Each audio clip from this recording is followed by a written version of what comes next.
C'est marrant comme on a tous plus ou moins la même idée préconçue de ce qu'est un pays. Un territoire, une culture, une langue, un drapeau, des fois un peuple, alors que l'extrême majorité des pays sont des collections de cultures, de langues, de peuples. Même ceux qui font tout pour faire genre ils sont super homogènes le sont pas du tout. Si on devait montrer toute l'histoire de l'humanité dans un calendrier, nos modèles modernes d'État, nation, parlementaire, machin là, ils apparaîtraient pas avant la dernière minute du dernier jour. C'est faux, mais ça reste méga récent. Ok, mais c'est quoi le rapport avec le titre de la vidéo du coup ? Je me suis posé la question de comment naît un pays en fait. L'Italie, c'est l'Italie, la descendante de Rome, la fille de l'Église, Marco Polo, tout ça, et pourtant, c'est un pays super récent dans les faits. En bref, comment et pourquoi on a inventé l'Italie ?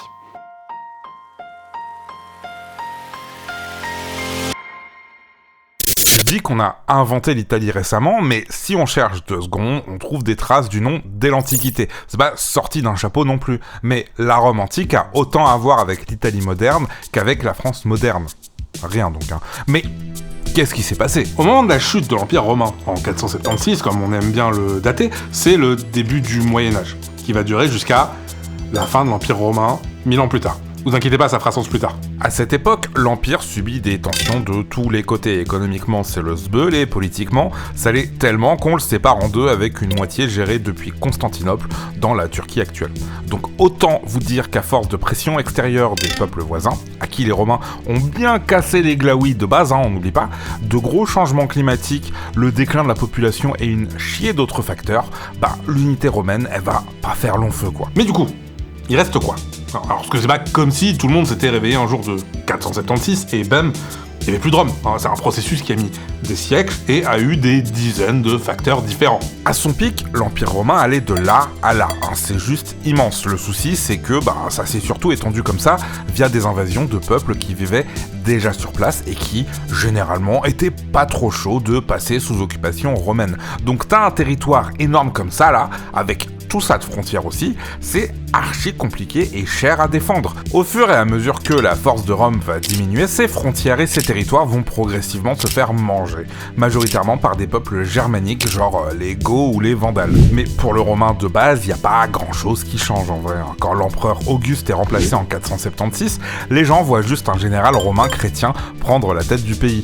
Dans les faits, son remplaçant, Odoacre, c'est sûrement un germanique, mais tout le monde s'en fout en vrai. Le type est adoubé par l'Empire romain d'Orient, l'autre moitié de Rome qui continue d'exister là, et a le soutien du Sénat. Pour tout le monde, les affaires continuent comme d'habitude. Enfin, plus ou moins, ça reste le sbeul. Les affaires se passent à Byzance et la péninsule italienne se retrouve plus ou moins coupée du reste de l'Empire. D'ailleurs, même la ville de Rome va commencer à se vider tellement c'est la dèche. Le truc qui va vraiment la sauver pendant tous ces siècles, c'est le fait que c'était devenu le centre du christianisme, qui lui commençait à être la vraie nouvelle puissance européenne. Mais il y a un autre truc intéressant, c'est que le Odoacre, il est aussi venu avec ses gens à lui, des agriculteurs germaniques qui vont s'installer et s'intégrer au nord de l'Italie. Et ça va être le début d'une séparation nord-sud qui perdure toujours aujourd'hui. Donc, si je récapitule, il n'y a plus d'empire romain à Rome, le coin est dirigé par des germaniques et survit majoritairement grâce à l'église catholique et des alliances avec d'autres peuples germaniques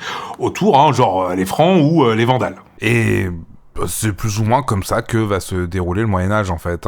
Je vous renvoie vers ma vidéo sur les différents Reichs pour voir un peu de quoi il en retourne, mais globalement va y avoir une tentative de revival idéologique de l'Empire romain via le Saint-Empire romain germanique. Mais absolument à voir, en fait, c'est tout le contraire qui va se passer. Mais c'est loin.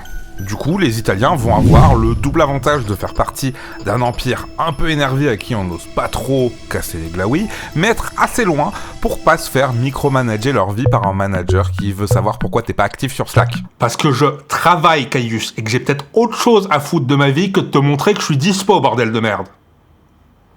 Bref. Avec cette autonomie, justement, plusieurs cités vont commencer à sortir leur épingle du lot. Alors, autant le sud du pays va rester très agricole, mais le nord, lui, va vraiment s'orienter autour du commerce. Des bleds comme Venise ou Florence vont devenir des pôles commerciaux et culturels méga importants du Moyen-Âge. D'un côté, c'est des villes qui ont accès à la Méditerranée, sont protégées des pirates et sont sous la protection de Serge.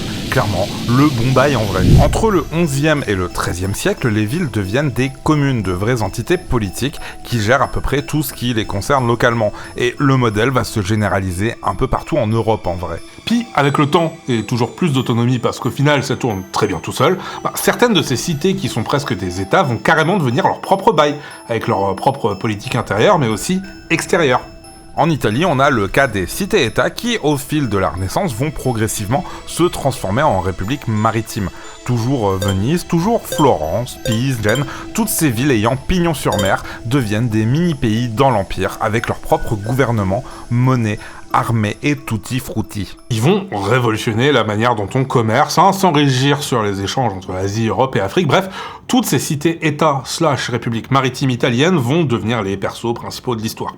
Tous les bails de Renaissance, là, on n'oublie pas que ça part de là. Et c'est aussi dû au fait que, une fois que t'as assez de thunes et de temps pour plus avoir à t'inquiéter de ta survie H24, tu peux réinvestir dans les arts et tout ce qui va avec. Parce que pour les trois, là, au fond, qui chouinent que le vrai art d'avant vs les tableaux blancs modernistes dégénérés là, 99% du temps, quand vous voyez un joli tableau technique, c'est une commande. C'est un riche qui a payé un freelance pour se faire kiffer. C'est pas l'expression artistique de l'auteur. Ok ? Donc vous arrêtez de casser les couilles pour rien. Désolé, il fallait que ça sorte. Donc c'est bien, après des siècles et des siècles, on se retrouve avec plein d'entités indépendantes qui font leur vie dans leur coin, avec des systèmes politiques, économiques et culturels différents. Non, parce que en plus, personne parle la même langue dans cette affaire. Mais ça, c'est le nord. La moitié sud de l'Italie, elle est envahie par les Normands au XIIe siècle, devient le royaume de Sicile et va vivre un développement vraiment différent jusqu'au XIXe siècle. On est vraiment sur deux zones géographiques qui, à partir de ce moment et pendant presque 700 ans, font plus ou moins leur vie dans leur coin. Ah, j'en ai pas parlé jusqu'à présent, parce que c'est vraiment un bail à part, mais au milieu de toute cette affaire, pendant tous ces siècles, il y a Rome. Depuis lors et jusqu'à aujourd'hui, ça restait le siège de l'Église catholique. Et ça a permis aux États pontificaux, les possessions du pape, donc qui est un chef d'État, on le rappelle, de garder un max de puissance et d'autonomie, peu importe le contexte politique et social de l'époque. Donc pour résumer, on a nos républiques maritimes, des duchés, des royaumes, des États pontificaux. Comment on s'est retrouvé du jour au lendemain avec une Italie?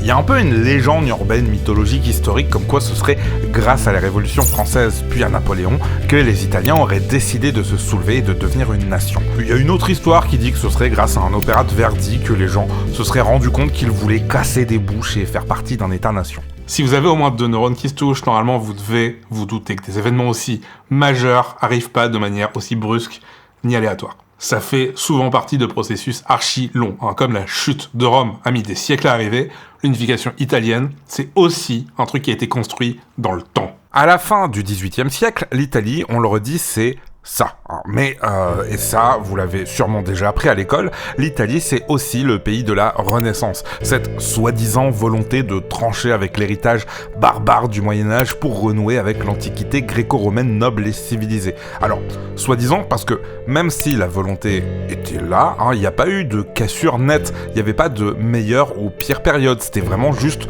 pour le clout. Mais quoi qu'il, les gars vont forcer. Peinture, littérature, théâtre, on va forcer l'Antiquité partout. Et ça aussi, ça va impacter la manière dont les Italiens se voient eux-mêmes. Héritiers de l'Antiquité, tributaires de la vraie culture culturelle, patrons des arts et de tout ce qui est bien. Même si la péninsule est disloquée, il y a quand même un sentiment culturel commun. Ça va être pas mal poussé par des boucs comme Machiavel en son temps par exemple, ou Gian Rinaldo Carli et son texte de 1764 de la patrie des Italiens. Mais ça va aussi longtemps rester une lubie d'artiste. La priorité de la plupart des gens reste quand même de faire tourner les affaires. Un autre truc dont j'ai parlé qu'en coup de vent, c'est que déjà la moitié sud, c'est plusieurs siècles de royaumes de Naples et de Sicile fondés par les Normands. Et Rome, c'est Rome. Mais le nord, dès la fin de l'Empire romain, c'est aussi passé sous contrôle étranger. Il y a eu une vague transition au début, mais entre les Francs, les Lombards, les Habsbourg, la Maison de Savoie et tous les autres machins, là, même si la région dispose d'une énorme autonomie depuis des siècles, le mot final revient toujours à une famille royale qui vit même pas dans le coin. Forcément, ce genre de truc, ça finit aussi par jouer sur la manière dont on se perçoit. Mais là où les choses vont effectivement s'accélérer, c'est avec la Révolution française, qui va elle-même mener à la prise de pouvoir de Napoléon Bonaparte, et juste après, l'invasion de l'Italie par ce dernier. Sauf que ça va tourner court parce que le reste de l'Europe va lui tomber sur la pogne en même temps, et il va devoir abandonner le pays, à l'exception de Rome, qui reste sous contrôle français. Et bon, vous connaissez la suite de l'histoire, hein. Napoléon il perd, il est exilé, les gagnants ils se réunissent au congrès de Vienne pour se partager le butin, ce qui, dans notre cas, va rattacher la Lombardie et la Vénétie, deux régions du nord de l'Italie, à l'Autriche. Sauf que les mecs, ils avaient commencé à se révolter, à réclamer des trucs, ça a même un nom, hein, il risorgimento, ou la résurrection, dans la langue de Zucchero. Parce qu'un truc qui a changé sous l'occupation française, c'est l'émergence d'une classe moyenne. Le républicanisme imposé par les Français a permis de filer un peu plus de pouvoir à d'autres gens que les mêmes classes dirigeantes qui faisaient leur vie depuis des siècles. Et le fait qu'on décide de revenir en arrière avec la chute de Napoléon, ça a pas plu à tout le monde, quoi. Et c'est grave intéressant parce que tout le monde n'a pas forcément les mêmes objectifs. Il y a des monarchistes, des républicains, des démocrates, des autoritaires. Personne a vraiment les mêmes détails en tête, mais ils ont tous un seul plan final, avoir un seul pays. L'Italie.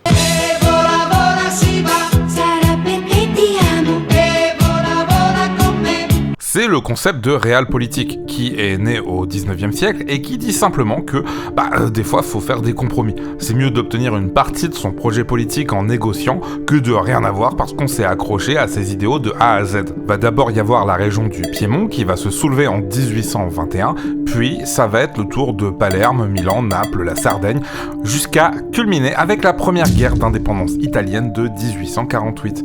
Ça va pas se résoudre par l'indépendance du pays, mais ça va bien faire comprendre aux Autrichiens qu'ils ont pas la main et que personne va venir les aider. Les Anglais sont restés sur le côté, les Prusses aussi, les Français, ça les arrangeait un peu que l'Autriche se pète la tronche. La situation est pas optique, quoi. Et ça tombe bien parce que 10 ans plus tard, en 1859, Napoléon III va carrément leur tirer dans les pattes en envoyant l'armée française soutenir l'armée sarde. Et en parallèle, un boug du nom de Garibaldi descend sur la Sicile avec une armée de 1000 gars et après une série de batailles, réussit à prendre le contrôle du sud de l'Italie. Et à côté de tout ça, on organise des référendums pour unifier tout ce qui a été pris. Les forces italiennes s'allient à la Prusse contre l'Autriche pour récupérer la région de Venise. Enfin, vraiment, les Autrichiens, ils ont choisi le pire plan depuis le début. Il restera qu'une dernière étape pour l'unification italienne, reprendre Rome aux Français. Chose qui sera faite en 1870.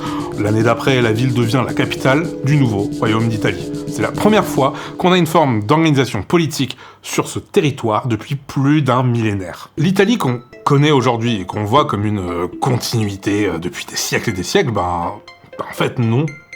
Ça fait moins de 2 siècles que ça existe en fait. Au moment de la création du royaume, c'est à peine 2% de la population du pays qui parle italien. Tout est toujours méga décentralisé et étalé sur plusieurs royaumes et républiques plus ou moins autonomes. Cette quête d'unité, sur le moment, c'est aussi et surtout une quête d'émancipation de la présence autrichienne en plein milieu du 19e siècle, et puis de la montée des idées nationalistes en fait. On a un peu trop tendance à prendre notre vision du monde pour acquise, que le monde qu'on connaît a toujours fonctionné comme ça, et que ça sera toujours sûrement le cas dans des siècles. Sauf qu'en fait, pas du tout. Quand Rome est tombée, les différents morceaux de la péninsule italienne ont eu zéro souci à faire chacun leur vie dans leur coin pendant près de 1500 ans, avec la supervision plus ou moins molle de Serge. C'est vraiment quand les gens ont commencé à avoir des droits que d'un coup on s'est dit qu'avoir son propre truc c'était peut-être pas une si mauvaise idée que ça au final. Les pays sont pas des vases clos, ce qui a permis tout ça, c'est à la fois les penseurs et artistes locaux, mais aussi les idées révolutionnaires qui se sont répandues un peu partout en Europe à cette période. Bref, c'est pas une volonté historique propre au peuple italien, c'est pas la vision historico-poético-culturelle des auteurs de la Renaissance, c'est pas non plus l'émergence en moins de 50 ans d'un sentiment national fort, non, c'est plein de facteurs accumulés sur des siècles qui ont fait que les habitants de la péninsule italienne ont fini par se dire que c'était mieux pour eux de former leur propre groupe au milieu des autres que de laisser leurs voisins continuer à ingérer tous les 2 matins dans leurs affaires. Finis colonat opus. Enfin, bref.